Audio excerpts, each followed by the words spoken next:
My name is Charlotte Thompson Iserbay, and I served as Senior Policy Advisor in the United States Department of Education under the Reagan administration, during which I had access to all of the most important documents for the restructuring of not only American education, but global education. And I'm also the author of The Deliberate Dumbing Down of America, which gets into all of this, gives the background of what I saw not only in the Department of Education, but as a local school board member. I was trained to identify the resistors to the sex ed, drug ed, alcohol ed, suicide ed, death ed, those good, smart Americans who realize that anything that has education hanging off the end of it is probably not what they're looking for.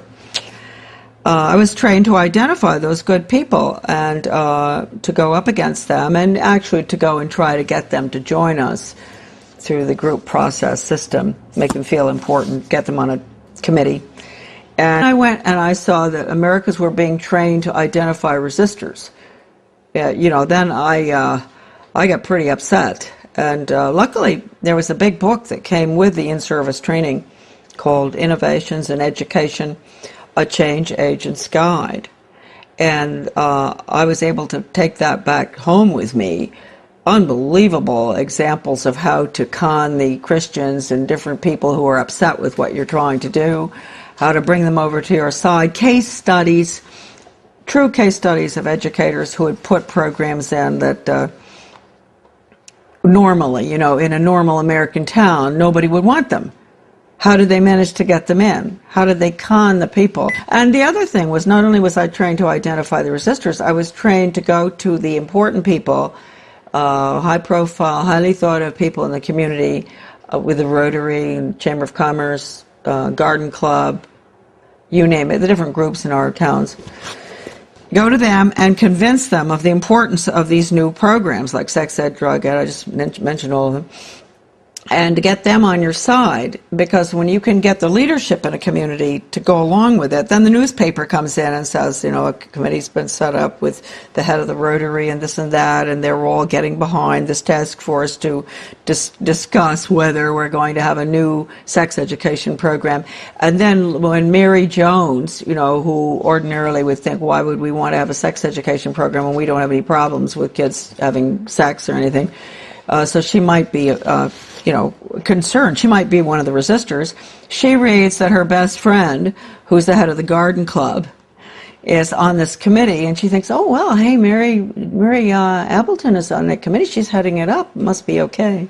So I was taught really how to con the community. They always call everybody really bright people in the community who have these concerns. And would you like to join our group? The original program was funded by what would subsequently become my office. It was funded by the Office of Research in the U.S. Office of Education, because it was funded early on, about the late 60s. Still funded, by the way.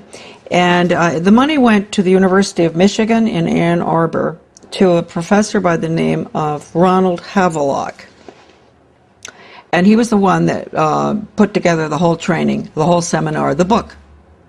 And in the back of the book they admitted it. Right in the back of the book, they had about 100 major change agents listed from all over the country. Some of them I recognize, some I still don't, but some I do.